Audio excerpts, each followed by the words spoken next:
Welcome to How to Get Over Your Ex, a podcast on getting over your ex without it just taking time.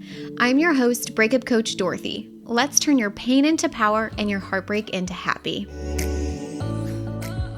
Hello, my beautiful brave hearts. How is everyone doing? I'm so excited to be here with you today. I have my beautiful, amazing, talented coach here with me today. So I don't even do I call you my coach? Yes, I say you're my emotional clearing coach. I've made up that term for her. And so when I'm speaking to Jake or any of my family or my friends, I'm like, yeah, I just got off the phone with my emotional clearing coach, got to feel all the feelings and go deep with my inner voice. And oh, it was so needed, you guys. I was just going through it at the end of the year. And I just realized that I didn't feel like I had a container to just feel all of my feelings and pour all of my anger and my sadness and my bitterness and my annoyance and frustration, all of these emotions that were coming up that I definitely was working on processing them, but I wanted a container to share it with and have it reflected back to me, which probably has a lot to do with my human design, to be quite honest. And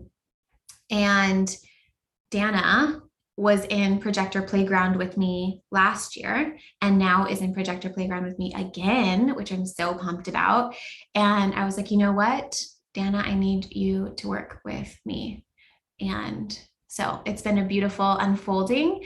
And we had a really cool experiment happening in February. And you guys, just full transparency here, I have never come to a podcast recording not knowing what I'm going to exactly what I'm going to say and the exact point that I want to make. And I guess we outlined exactly what the point is that I want you guys to leave with here today, but this is like a very unscripted podcast. And for me, that's kind of a little bit different. And she's actually going to be interviewing me to talk about my experience. Oh my gosh, words, experience with the Marshmallow Experiment. And I feel like that's better for me because I like being asked very specific questions, and that will help guide our conversation. And then also, Dana is really good at remembering things. She has a very good memory in comparison to me. And I feel like I say things and then I forget them. So Dana is going to help me remember and recall certain experiences that might not be on my forefront when it comes to the Marshmallow Experiment. So I am so excited. Oh, and the last thing I want to mention too before we get started is Dana is like heavily involved in the Get Over Your Ex program, which I think is so much fun. There's 2 meditations in the program. When we talk about experiencing emotions, there's like pillar 1, feel your feelings. And I go through a bunch of tangible tools that you can use to experience your emotions. And one of them is using the inner voice to release feelings. And Dana has provided, I obviously walk through the tangible steps because you know me, you guys, I'm very how-to next steps, but Dana brings this feminine energy in and provides 2 meditations for you. And then she also comes in as a guest speaker quite frequently to talk about making decisions with the inner voice, which is also super fun. So Dana, you're all over in the Get Over Your Ex program. You're a star. People will be like, oh my gosh, I watched Dana's thing and this and this and this. And it's just so fun. So thank you so much, Dana, for coming, for being on here, for chatting about the Marshmallow Experiment with me. I'm super pumped to have you here. Let's get started. Amazing. Thank you for that beautiful introduction. And lucky for you, I never script almost anything, including the presentations I do to your groups. So I'm really excited. Oh, so funny. Such different styles. Isn't it hilarious? Like everyone's so different. And when you work with equally as amazing, but just so different. Mm-hmm. Yeah. And as a fellow projector, Dorothy and I have really gotten to know each other both through coaching and also through just friendship and connection. And so it's so fun to get to sit here and talk and just relive and explore what this Marshmallow Experiment has been about, really, what brought it on, and how you all listening can really integrate this into your life. And I find that whenever I'm working with people, somehow the inner voice sneaks in like, we're going to do an experiment, because the minds love experiments and they like having start and end points. And whereas the inner voice is infinite and you could just follow it forever, I think the inner voice knows that the mind really appreciates having something tangible to play with, explore, and for a period of time. And Dorothy, I remember talking to you like 2 weeks ago when the experiment was supposed to end. And you said, "Oh, I'm sad now because it's ending." And I said, "Wait a second. Did your inner voice say you have to stop it now because you hit the end of February?" And you're like, "Oh, I guess I can continue playing with this." And since then, that's evolved as well. And so it's like it's really just to get the mind on board, and then you get to kind of continue to evolve. So is your experiment over, Dorothy? Did it end? Oh my gosh, no. I feel like it's definitely going to be ongoing and forever evolving too, because um, the interesting thing about February is in Florida here, it's technically cold to me, and all of you guys who live in actual cold areas are just going to laugh at me, but it's like maybe 40 degrees sometimes, and that's freezing for me. I, Well, that could be cold. yeah. And so the marshmallow experiment really happened. Like when I think of marshmallows, I think of fall, and I think of like a toasty fire with like the burnt marshmallow smell and those marshmallow candles from Bath and Body Works. And it really is like a visualization also for me, where my room, the way it's set up is Jake, so cool. He's so amazing. I wanted a specific bed frame and he made it for me from scratch. And so it's like this, because I couldn't find it online, and it's this floating wooden bed frame, and it's stained with this like lighter wood color. And then on top is my king size mattress with a beautiful white, what is it called? Down comforter with this blanket actually that I'm using right now, which is also white. And it's like this fuzzy material. I'm so obsessed with this fuzzy material. I have like a gajillion sweatshirts and I can't stop buying them with this fuzzy material. And this, like my bedroom, the way it looks and the vibe of it is like a marshmallow. And like I can jump on my bed and it feels like I'm laying in a marshmallow. And so it really came from that place of like, it almost was even seasonal, where it just felt like marshmallow is the vibe right now. And anything that feels like, smells like, tastes like a marshmallow is what I'm gravitating towards. And now that we're kind of moving into spring, I feel a little bit more like electric, vibey, light, peppy. And I don't know exactly what that is. I don't think I named that one. But I'm excited to explore that. It reminds me of pastels. Maybe that'll be the pastel experiment. I don't know, but Yeah, your inner voice called this transition light and electric. And it said this can be marshmallow too, right? And it's always fun to see the phrasing that comes up when we're speaking to the inner voice, because it's, I mean, I'm not sure that your mind would have said, "I'm going to do a marshmallow experiment and it's going to include X, Y, and Z." It's such a more, as you described so beautifully, it's this whole like 5-dimensional felt experience. mhm. Whereas the mind wants to create rules and boxes and it be very linear and rigid. The inner voice is like, if you can sense into this, then it's aligned. And that was really truly the guidance that brought her to this marshmallow experiment. Was it started with you were going away, right, for a Mhm. weekend, and the mind, and you'll hear us use this, it's like the mind and the inner voice. So they're separate, but they're two sides of the same coin. They're here to work together in this life. They're here to help you expand and grow in the most aligned way possible. But sometimes the mind is conditioned. It's It's very conditioned dramatic. and Dorothy's mind is dramatic. dramatic.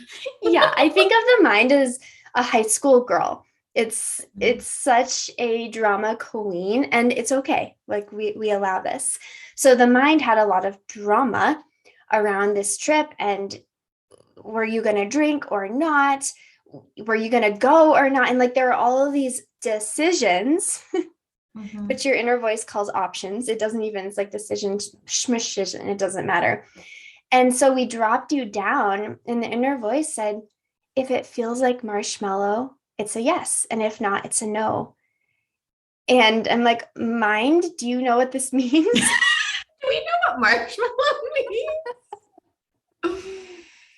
Yeah. And what did you do with that? I mean, and your mind did know. So when you got that guidance, I mean, I think you really ran with it, which I totally honor and respect that, because a lot of times we can hear the guidance and have the epiphany and have the insight and that knowing. And then the mind says, well, no, we're not doing it.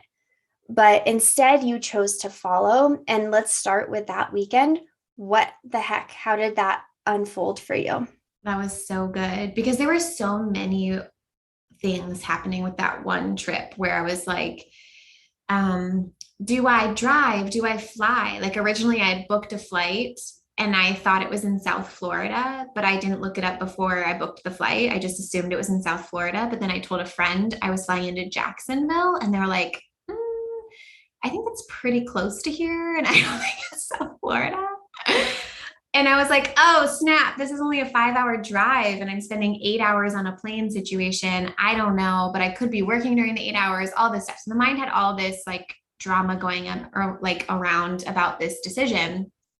And so what I really recognized through that weekend was it all came down to like in the moment game time decisions where it was really easy to feel into and sense the marshmallow vibe when I was making the decision in the moment versus trying to make decisions for situations that were in the future. And not to say that some of those things didn't happen, like I wanted to be able to cancel my flight in time and things like that, but I waited until the very last minute to do those things, and then they flowed. We recently came up with the name. Was it? Did I call it flight flow or flow flight? Where like my Yeah. I forgot about that, but it's Yeah. like the so I went on a different trip and my flights just flowed a lot easier and I got onto an earlier flight with like no problems and I didn't have to wait. It was insane. That trip was insane for flights working out. Like normally flights do not work out for me. I spend a lot of time waiting in between and I'm the kind of person that wants to be there 3 or 4 hours early because and I got there right in time. I got through security. I got on the plane. And then there happened to be another flight that was leaving earlier. So I didn't have to wait at the layover. And I just got on that flight and I made it home like 4 or 5 hours earlier than anticipated. And so that was cool. And that was all using the marshmallow experiment of what felt like the marshmallow. But for the weekend that we were kind of talking about, it was a lot of decisions that I had to learn to lean into with the marshmallow sense. And sometimes it was really mainly a feeling. It was mainly like a gooey feeling of this, like, this is gooey. Sounds so weird.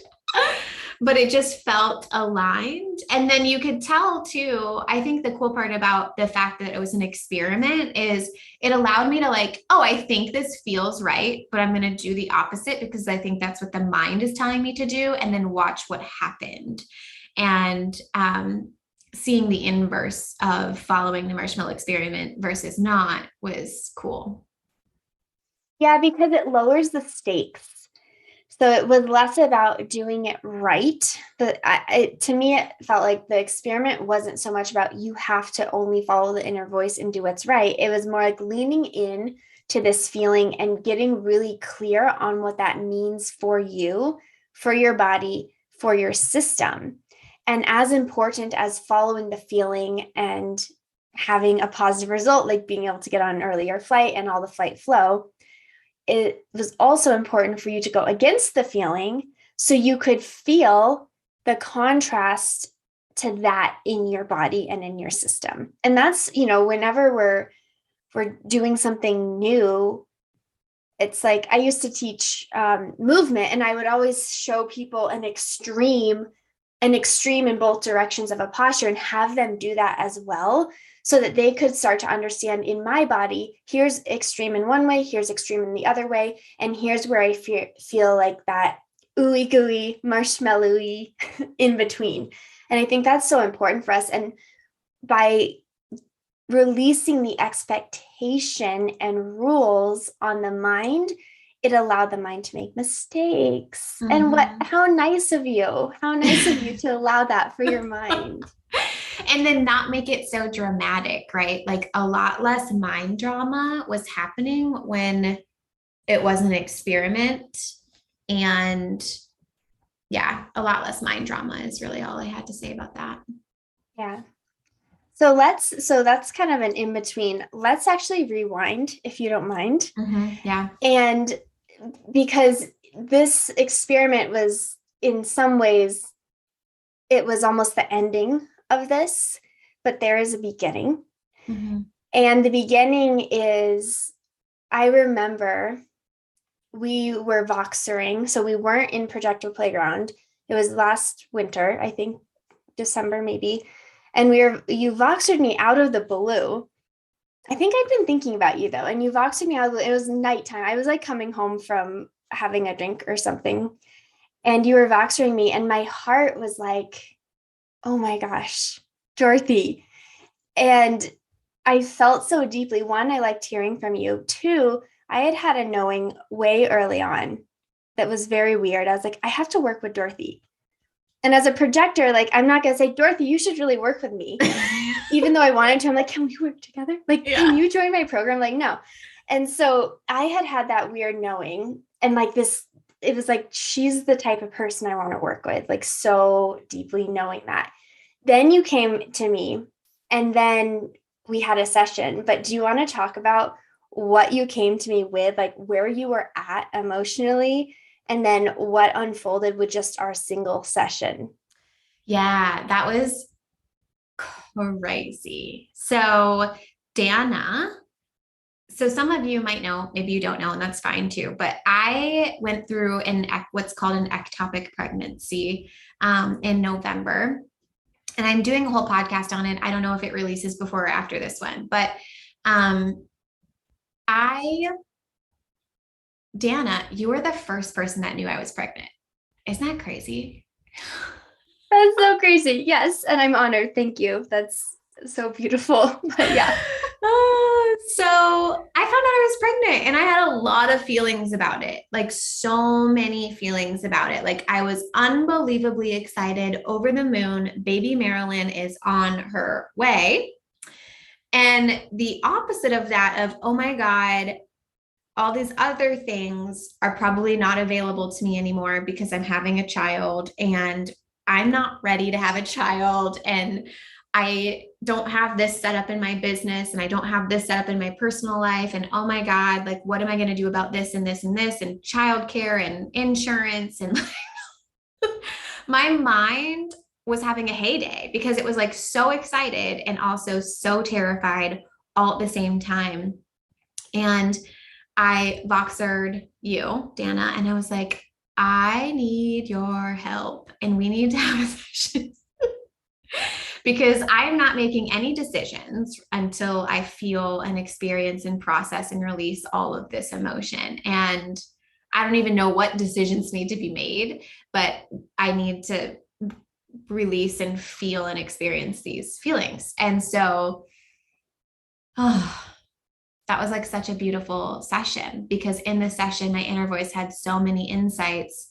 My inner voice was so stupid chill. Like,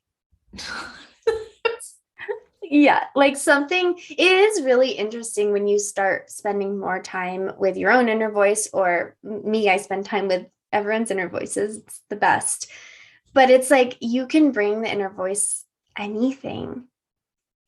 And for me, actually, it was really powerful to experience like something with such high stakes for the mind and like so many decisions and drama and stress and fear and like everything, for the inner voice to be like, it's okay. It's okay. Either way, it works.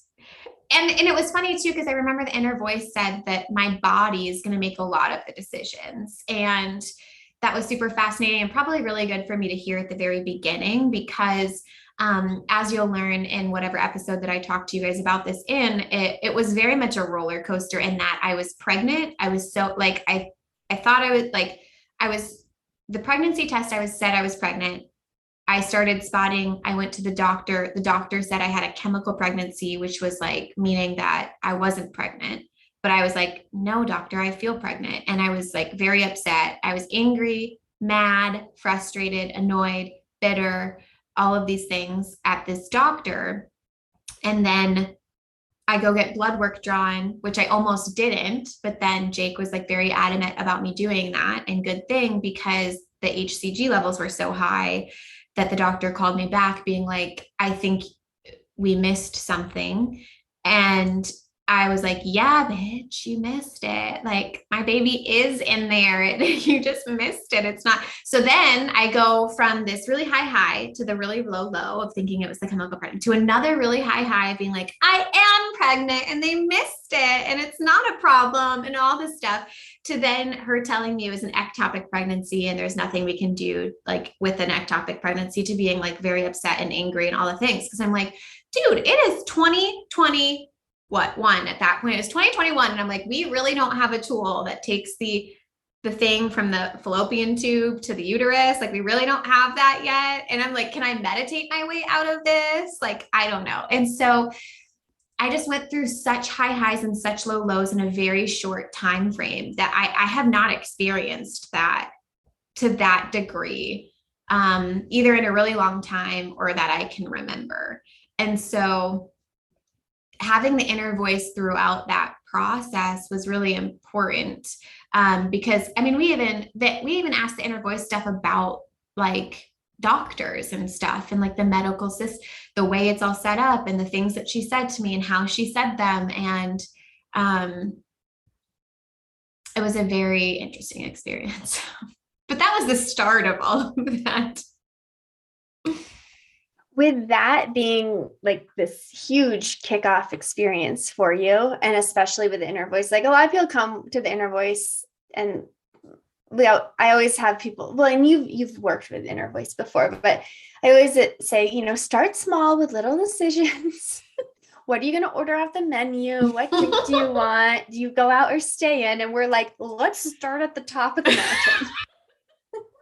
Like, can we make these really huge decisions, please? Yeah.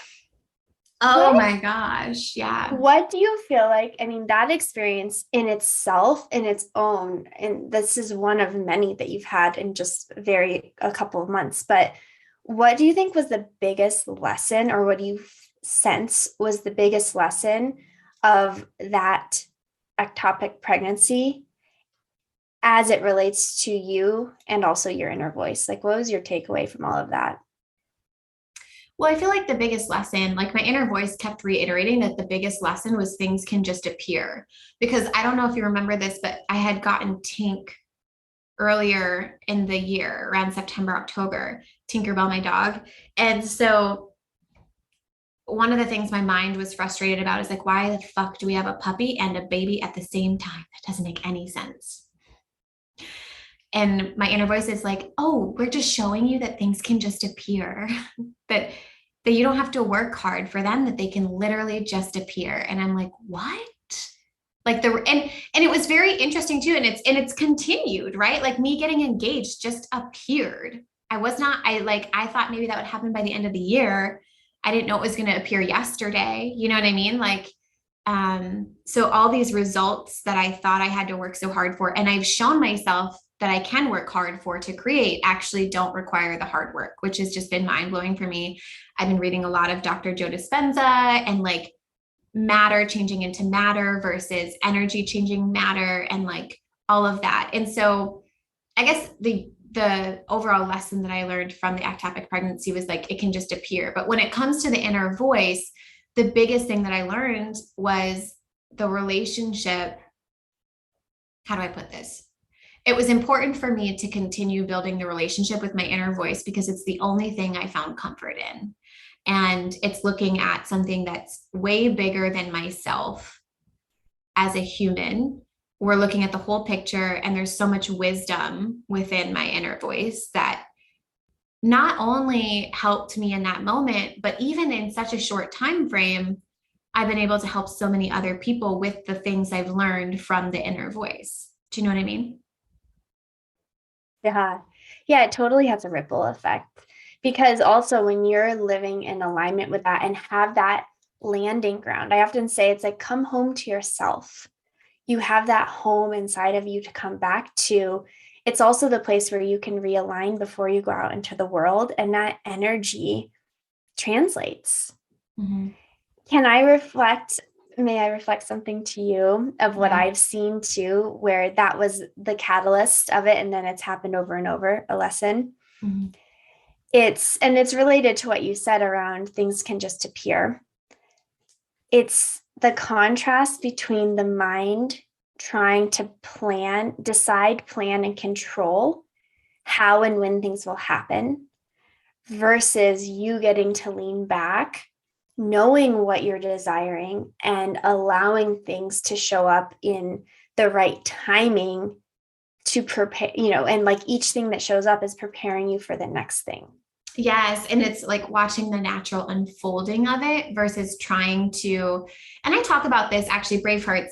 I talk to you guys about this, right? Where I'm like, you're trying to force gears when the gears haven't clicked yet. Like you can't skip to gear 4 if you haven't gone through gear 2 and 3.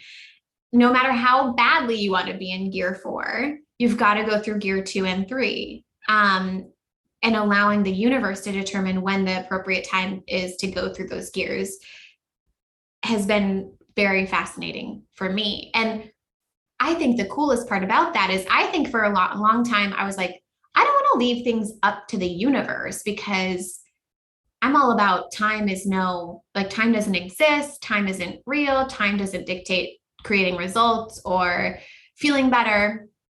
And I thought by allowing the universe to do its thing was um, saying that, like taking a back seat, saying I'm okay with this taking forever. And actually, I've seen like what happened was the opposite. Is as soon as I allowed the natural unfolding, this shit unfolded like again, like I said yesterday, like the shit's unfolding so quickly, I can't even keep up. Do you know what I mean? Mm-hmm. Yeah. And really that leaning back is it's showing your trust. And I just think I think about this all the time. And look, I do this too. This is like what we have in the human world, but how funny that our mind, and really the mind is little. And even like from a Joe Dispenza conversation, the conscious mind is 5% of our operating costs, right? Of our operating system. 95% is subconscious. And then we have superconscious, which is where inner voice lives, and it's all beyond the mind, right? And we think that little 5% knows better and is more aligned and has more wisdom to dictate and decide exactly how our lives should be. Like, huh? It's funny. It is funny. It is funny. And it relieves so much pressure, to be quite honest. Like, I realized probably over a year ago when we were in our voice facilitator training, it was just so clear that the mind wasn't built to make all these decisions. Like, it doesn't even want to make all these decisions.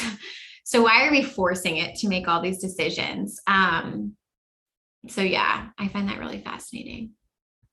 Yeah. And as that relates, because your mind gets really caught up in decisions. We know Yeah, this. because it wants to make the right one. It's like a very deep rooted thing. I've worked with Lauren, our coach and protector playground, around this a lot, where she keeps trying to bring me back to like childhood stuff to like figure out where this is originated and can it disappear.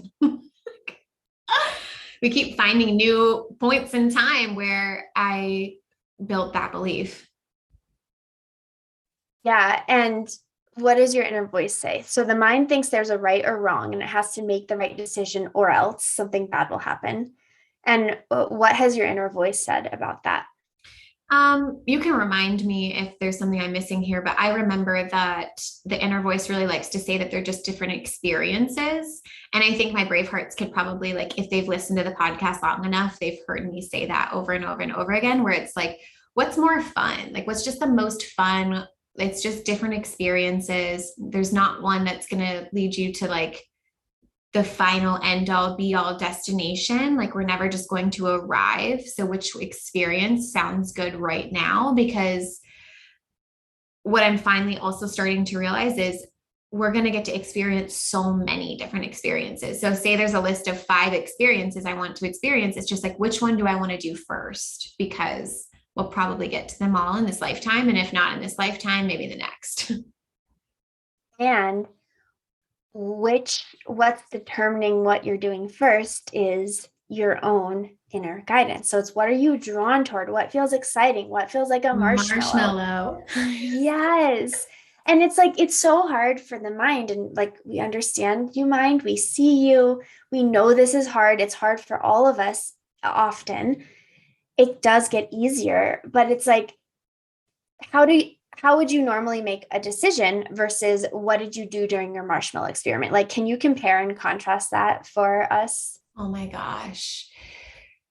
Um, so I would think about it. I would like ruminate a lot about it.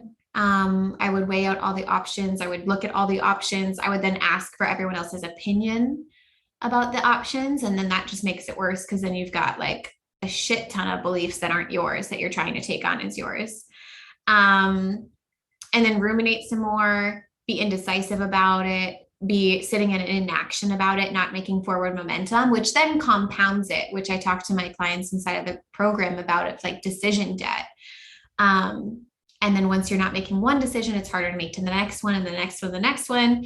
And then you just feel frozen in inaction versus with the marshmallow one. And again, because it was an experiment, my mind was like, okay, I'll take the back seat. If this is the experiment, I'll take the back seat and we're just going to see how it goes. And it was then more fluid and flowing of this is the decision that I want to make right now, which then led to another decision, which then led to another decision. And guess what? Nothing broke, you guys. My business is still here. I still have people listening to the podcast. I still have clients. I still have my partner. I got engaged. Like, that was happening during the experiment. Isn't that crazy? And actually, funny little bit about that, Dana, that I don't know if I told you, but that morning, I normally ask him, like, hey, what should I wear today? Like, not because I let him dictate what I wear, but because I'm like, I'm so indecisive about what I wear that I'll be like, hey, what should I wear today? And he'll like be like, oh, I like this one or whatever. And I'll be like, okay, cool, cool, cool. And I know I totally do that with my husband. Whenever I get a new manicure, I show him all my saved ones. I'm like, what do you think? And he's like, oh, I don't know. And then he always picks one. And I'm like, okay. So I totally feel you on that. Right. And then that morning, I was like, no, inner voice, what do I wear? And so I picked what I was going to wear. And he was like, the one day I needed you to ask me what to wear, you didn't. You're good. Which And then you was changed, hilarious. right? You ended Yeah. up changing. I did change because he was like, I want you to wear the boyfriend dress. And I'm like, I don't think that's a nice place. Like, I don't think I need to wear a boyfriend dress. Like, he's like, you definitely don't want to wear jeans. It's way classier than that. And I get there and everyone's in jeans. And I'm like, Jake, I could have totally worn jeans. What the fuck are you talking about? Yes. Well, and that's like to hand over something like that either to your man or your inner voice. It makes sense because when it comes to all these decisions, like the mind gets tired and we put all these decisions on the mind and then all this pressure to do it right. And it's exhausting. And so when you took that level of decision making off the plate from the mind, when the mind took the back seat, what happened instead? Like what did the mind do if it wasn't ruminating about decisions? This is such a simple answer. It rested. I feel like I was the most well rested version of myself. Did it seem that way to you?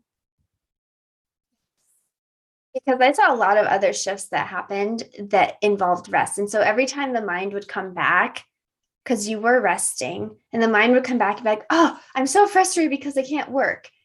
And then we'd ask, we'd say, inner voice, if working isn't flowing right now, right? Because just like you can flow into things, you will flow away from things that aren't aligned in the moment. Inner voice always operates in the moment, in the now.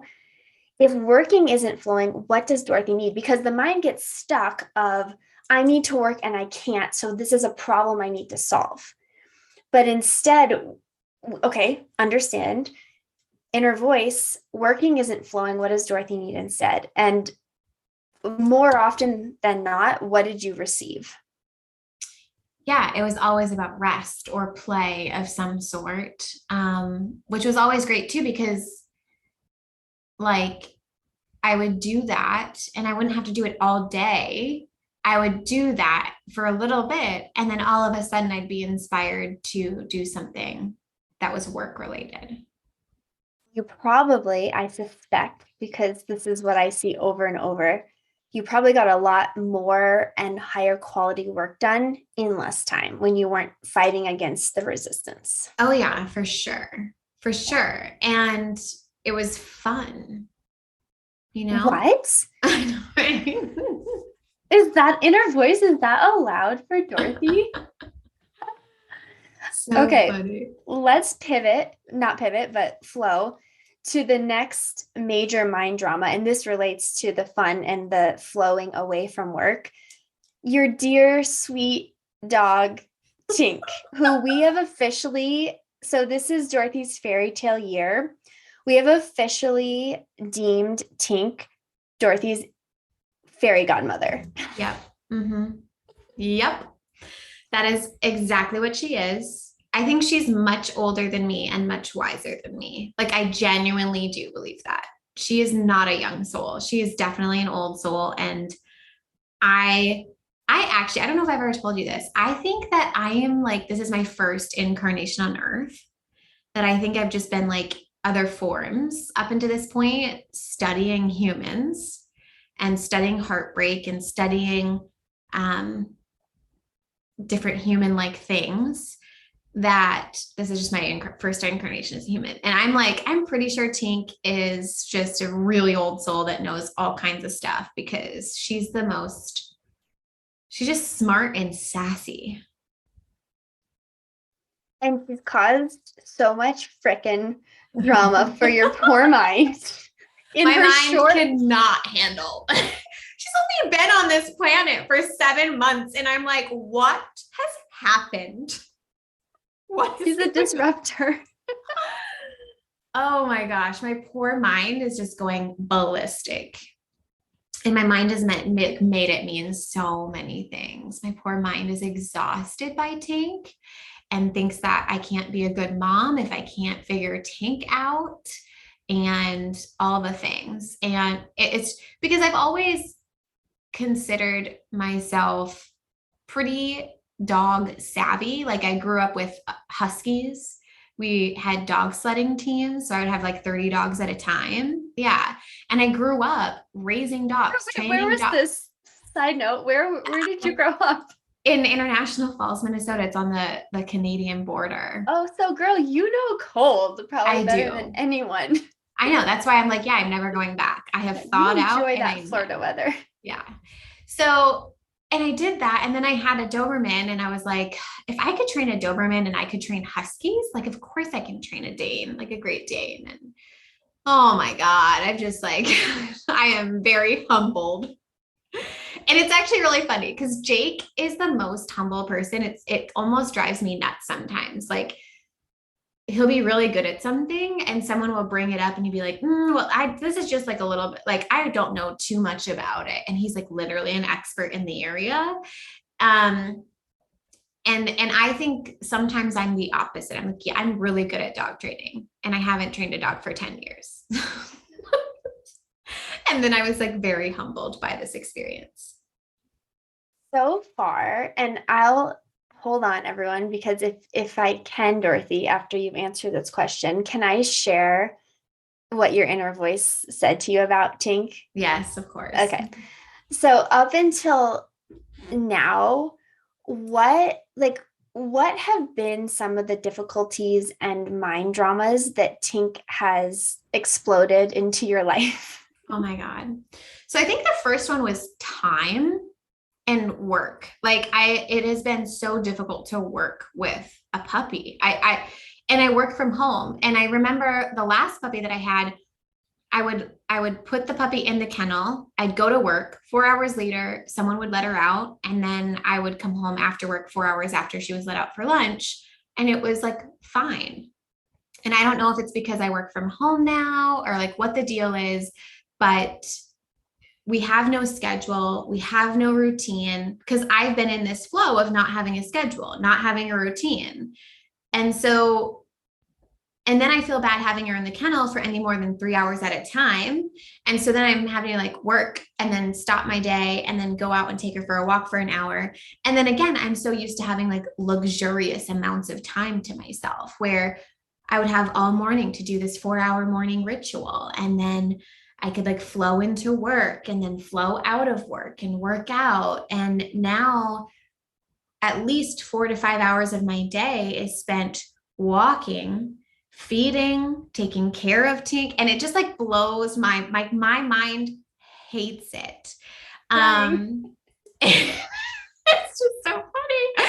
So it was like that, and then she's had all kinds of like ailments of she ripped her toenail off at daycare one day and then the recovery from that is like a month and a half to 2 months long. I'm like putting a sock on her and taping it 2 times a day and I feel like she's been on antibiotics the whole 7 months she's been alive.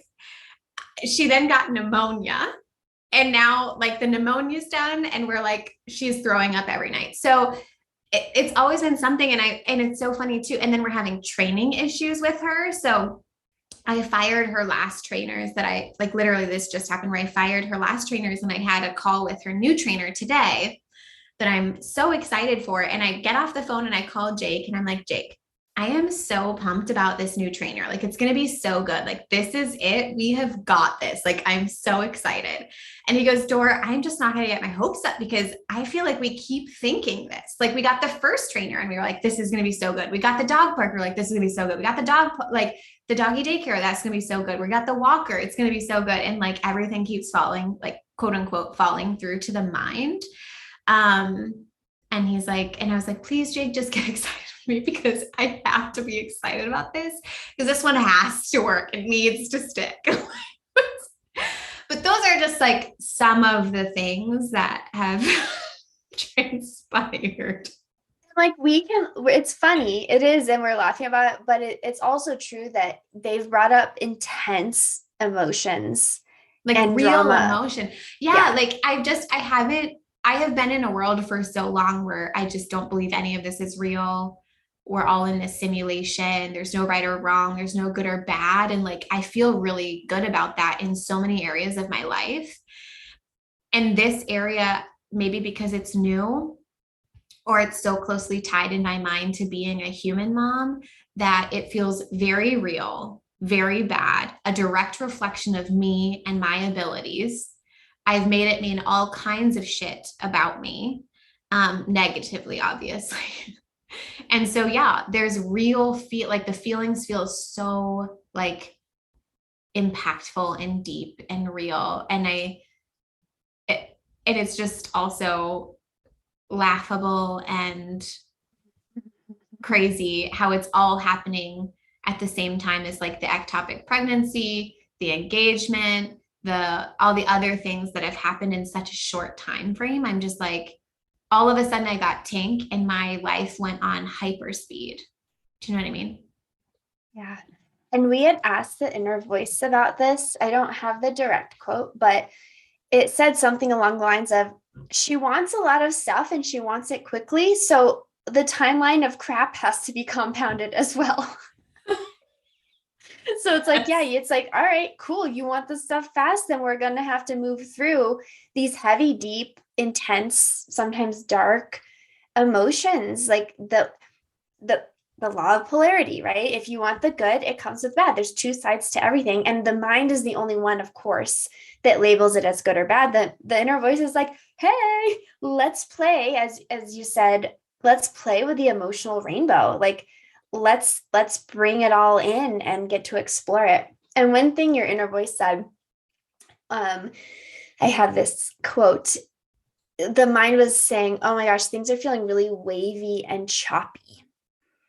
And your inner voice said, the stiller she gets and the more time she spends with me, the less choppy the waves get. mm, Does yeah. that feel true? Yeah, it absolutely feels true. And I almost remember that very vividly because I also was getting like visuals about being in the boat. And when you're out in the ocean, I grew up on a lake, so I didn't experience this as much as you do when you live on an ocean and you go out on a boat in the ocean, where there are days where it's so choppy that your boat, like the front end of your boat, depending on the kind of boat you're in, but the front end of your boat just like bam, bam, bam, and hits like the top of the wave over and over and over again. And that's what my life felt like. But Yeah. it was also really interesting too, because the more like when you think about, if you think about being in the water when the waves are choppy, it's not as bad, which I also find ironic too. And the deeper you go, the stiller it gets. Yeah. Yeah. So, and of course, Tink has the reason the mind is so upset about Tink. I mean, right, we love Tink, but the reason it's creating so much frustration, pain, bitterness in the mind is because Tink, to the mind at least, represents so much of the choppiness. And it was like, well, if I didn't have Tink, this would all be easier. And I Mm-hmm. see that often. And, this I think relates to breakups and relationships is we often play that game of, well, if this wasn't there, or if he were like this, then I wouldn't have experienced this pain, this heartbreak. But that's assuming that the pain, the heartbreak, because Tink has caused you heartbreak as well, that these deep, intense waves of emotion are bad, and that our goal is to not have them. So we want to wish away the things that cause the experience that we've deemed bad so that we can move on to feel good again. And from that inner voice perspective, that's just not how it works. Yes, exactly. 100%. And what I really enjoy about the inner voice when you're going through these like really ups and downs, and what honestly, you guys, it felt very much like a breakup in that it felt like the end of the world. There have been so many things that have happened between November and now that felt like the end of my world.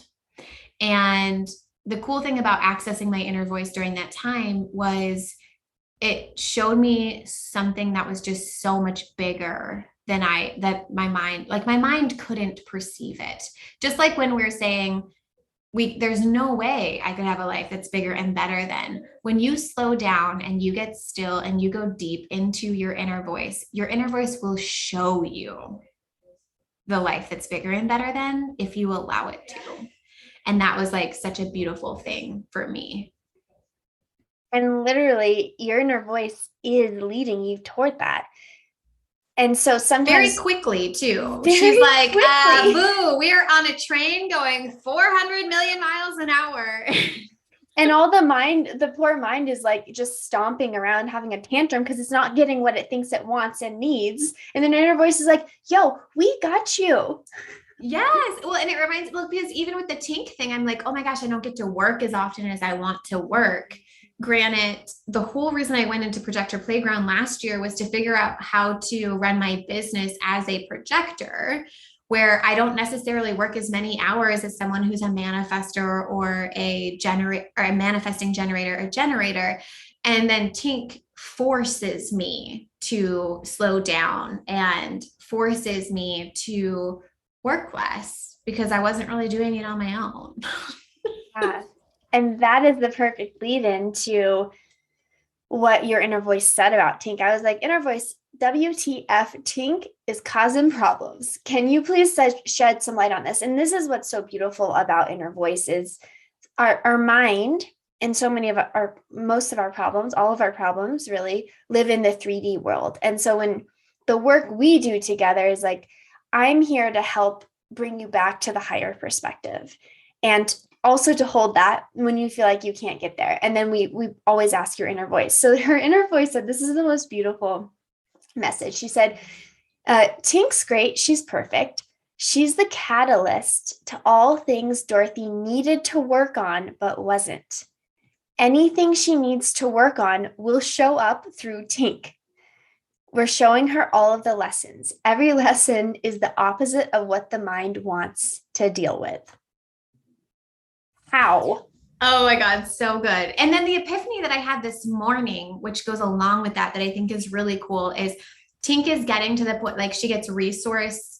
I don't want to use the word aggressive, but I can't think of another word, but she gets resource territorial protective. So she gets resource protective where she like doesn't want to give up something that I give her. And what was fascinating about that is I'm upset with her for not having figured this out. I oftentimes say that I got a lemon for a dog, which is so not true, but she's so big that she looks like an adult dog, but she's still a puppy. And then I also I kept telling her, I'm like, just why don't you get your shit together already? Like, why do you not have it together? But long story short, I'm like getting upset with her about not having learned how to train out of resource protective. And meanwhile, here I am being resource protective. The only reason I'm upset with her for not having figured this out yet is I'm afraid that what's going to transpire is she's taking my resources. She's taking my time to do extra training, to all of a sudden taking my money to hire a new trainer at a very high cost, what to my mind is a very extremely high cost. And all of these resources that I think and so ultimately I'm the one being resource protective, which I just found so eye-opening. Oh my gosh. And it's so fun because that's also such an example of, people in our lives can be mirrors, and the things that activate or trigger us, whether it's in a relationship or with a friend, a partner, a coach, a dog.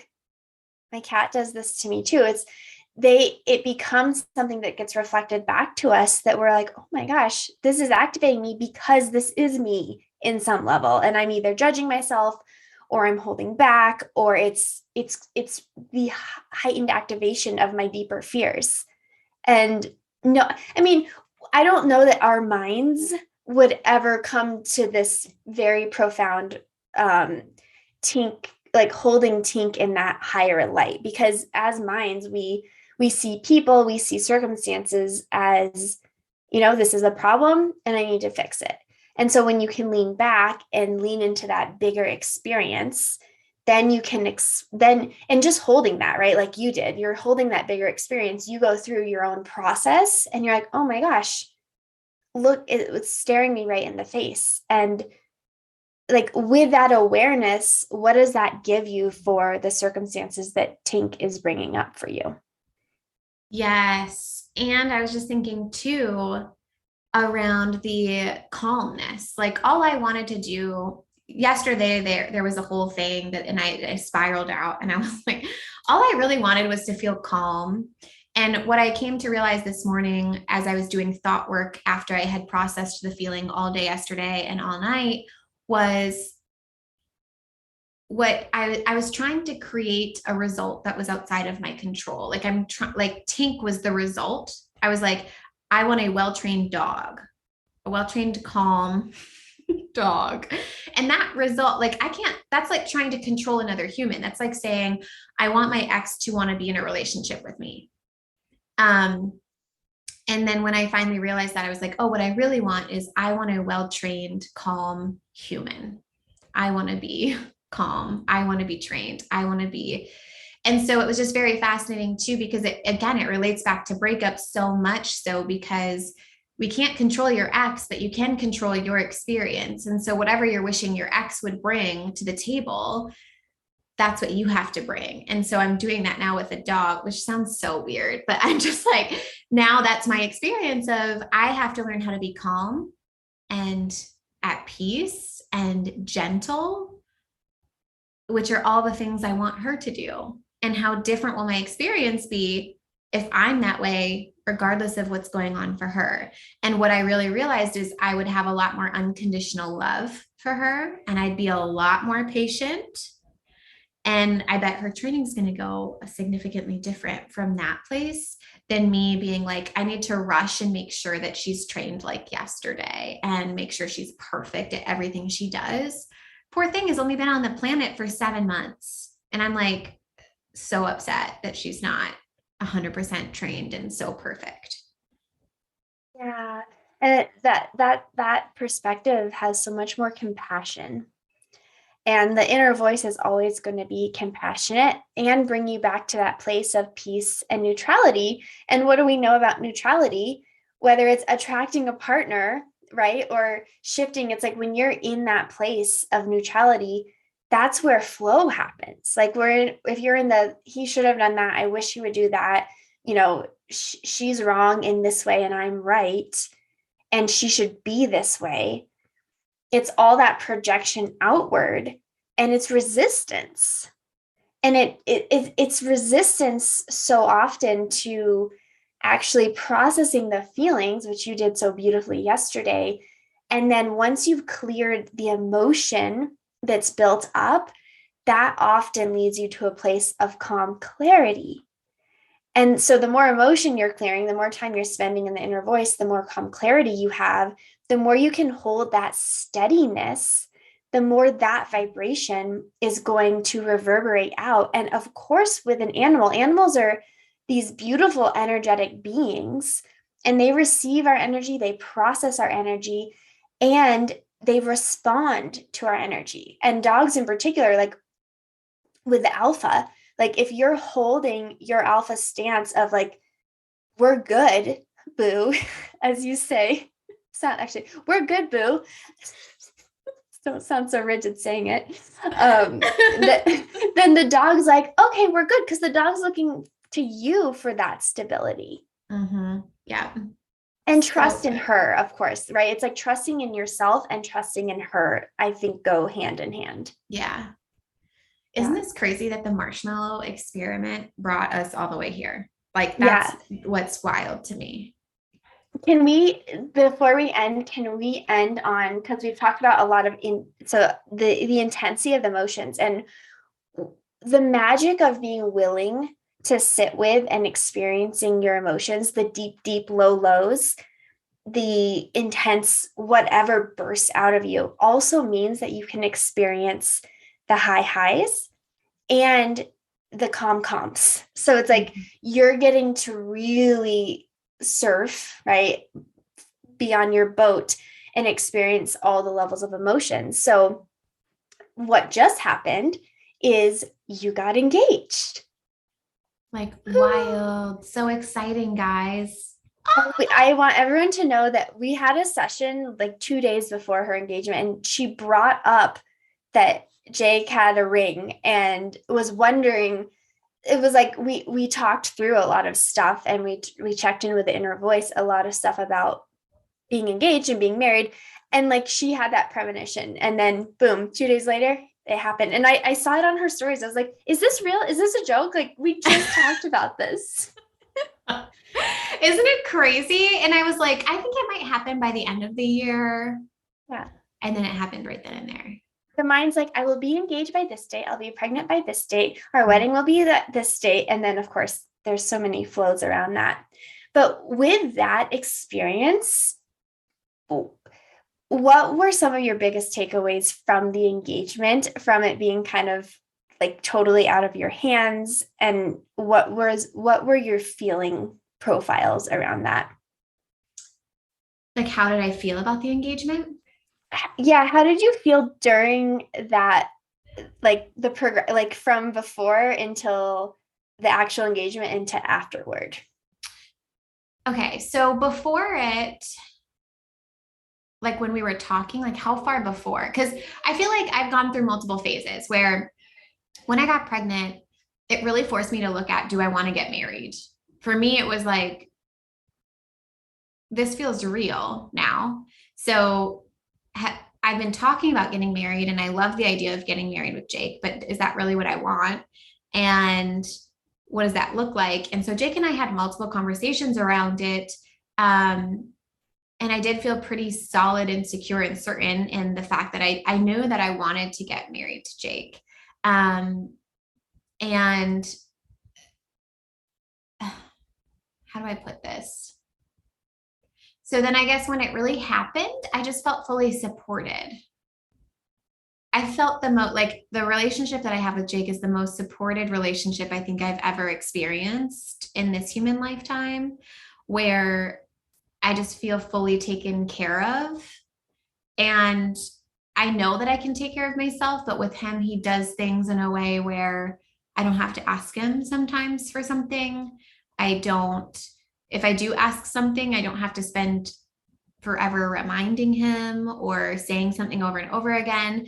So and I think the proposal was just some like a physical manifestation of that experience where he planned this whole thing without me knowing, and it was perfect and everything that I would have desired, not necessarily what he desired, like around like some of the details, but he really thought about me when he was planning that out. And I think that that was really cool.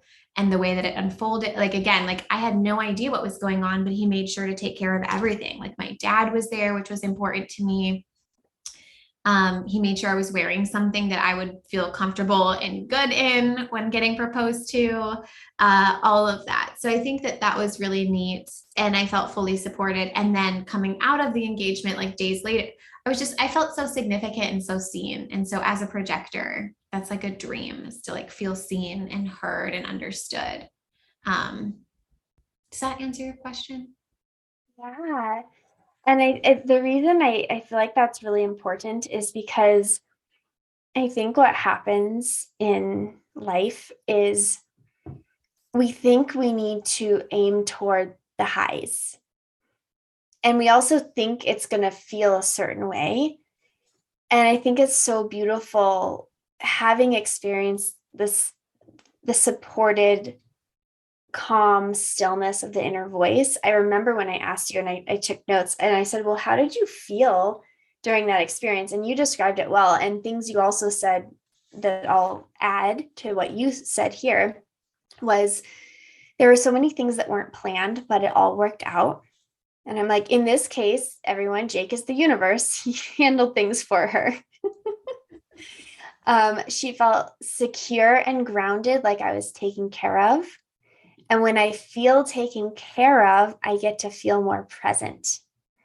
And it felt like the opportunities are endless and anything can unfold.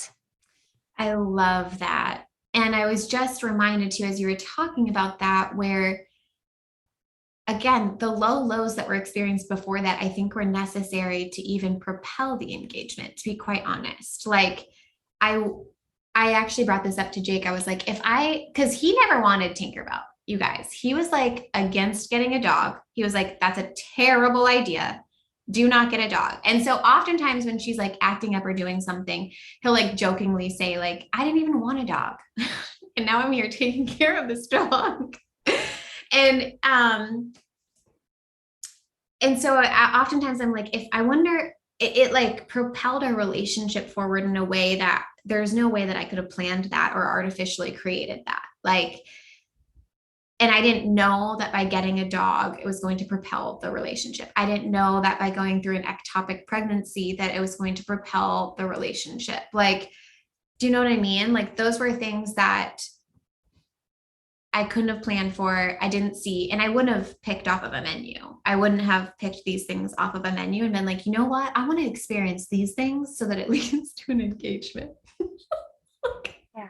Exactly, right. And that's where we take away the mind trying to control versus letting go into the flow, because it's the divineness of what unfolded is so much more fun and playful than, if you just follow the plan and knew exactly what to expect.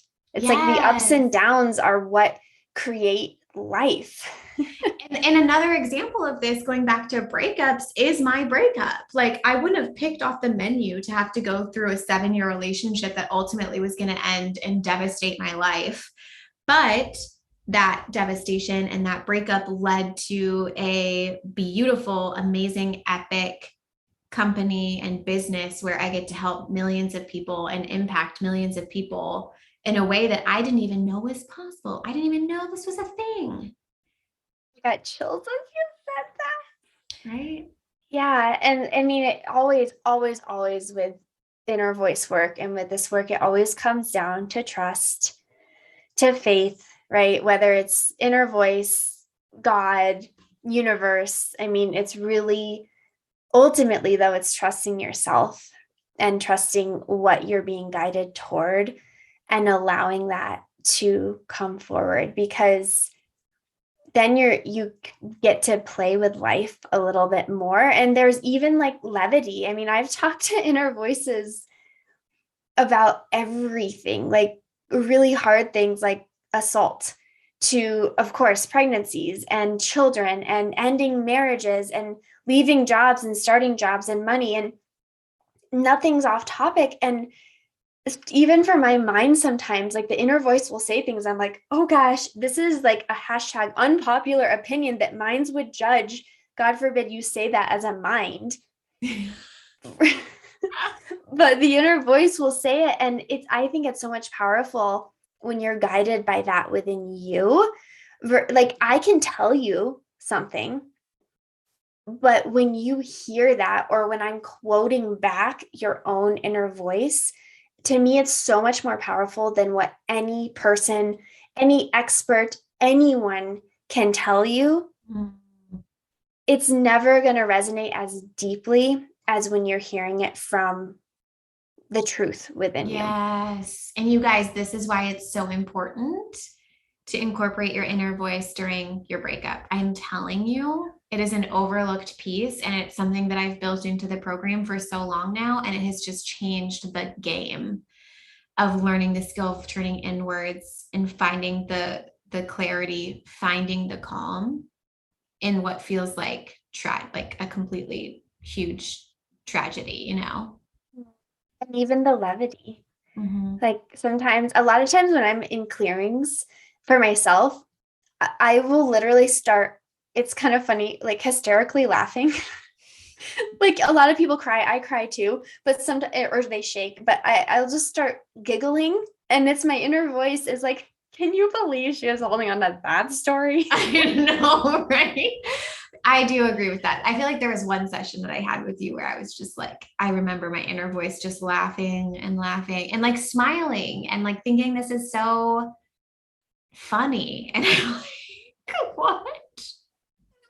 And it's so nice to feel that, like, especially if you're in a breakup and it can be really easy to get stuck in the Mhm. dense emotion and the heaviness. So it's important to experience and feel them, but no emotion is actually meant to stay and be trapped within you. So the power of this work is you get to start moving the emotions so that you can go up and down without fear that you're ever going to be stuck in there. Like, something that feels so intense and devastating, you can feel like you're forever going to be stuck here.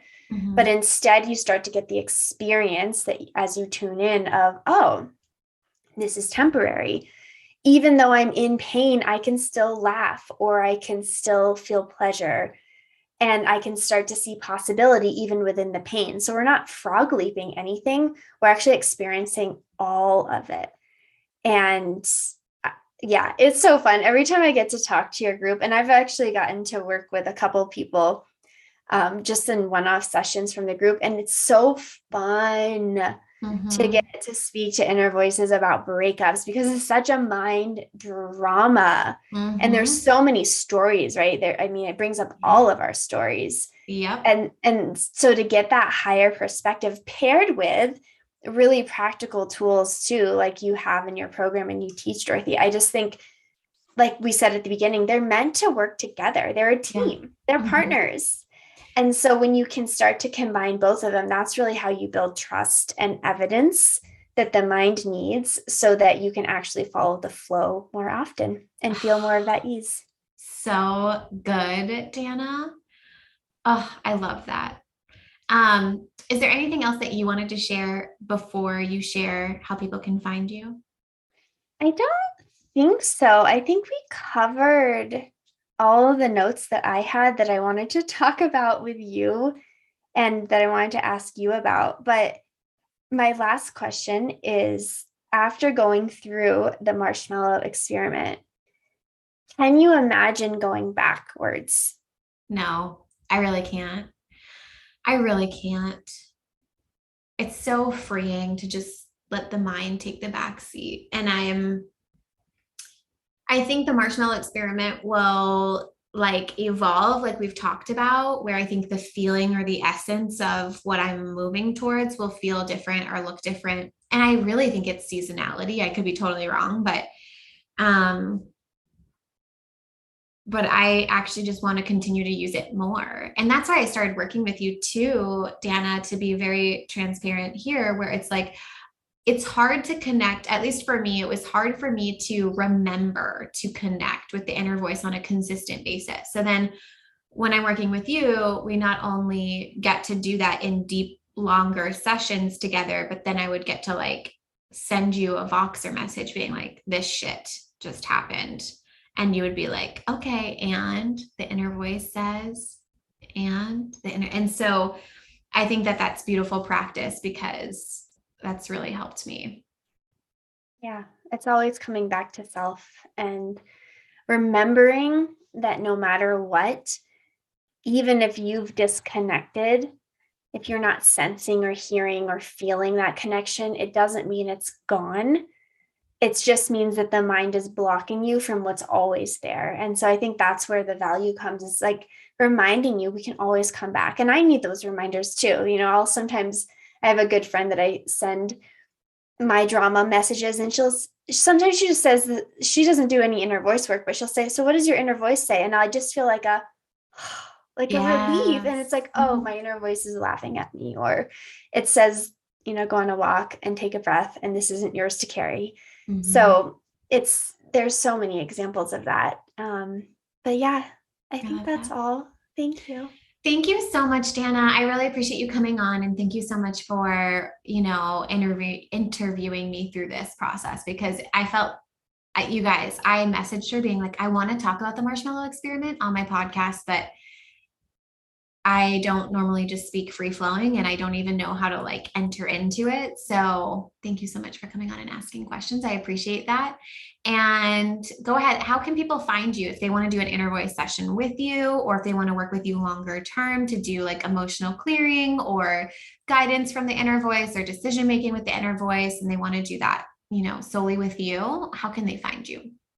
Yeah, so best is on Instagram. So it's at Dana_Evans, DANA_Evans, EVANS. That's where I hang.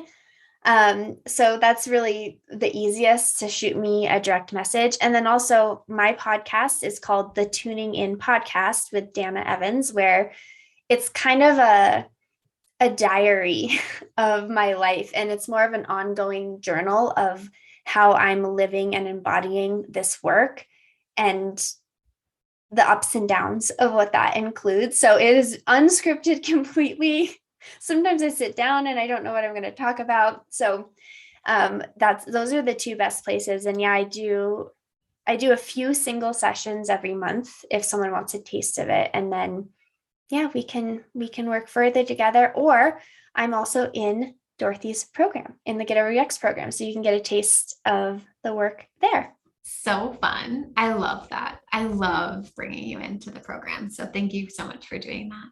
Yeah, thank you. Oh my gosh, what an honor. And you did amazing. Just so you know, Oh, you are thank the most you. flowy off script person. And I'm sure your people are going to be like, give us more off script. We love hearing all the ins and outs of what you have to share. So it was such a delight. Oh my gosh. Thank you for inviting me on. I just could not think of a better way to spend my time today. So good. I love you. Thank you so much. I appreciate your time, and I'll talk to you later. If you're loving the How to Get Over Your Ex podcast and you want to learn how to get over your ex in 3 months or less to build a life better than the one you thought you had with your ex, I would like to personally invite you to my next group course where we take everything you've learned here on the podcast and apply it to your life. Come check it out at www.lifecoachdorothy.com.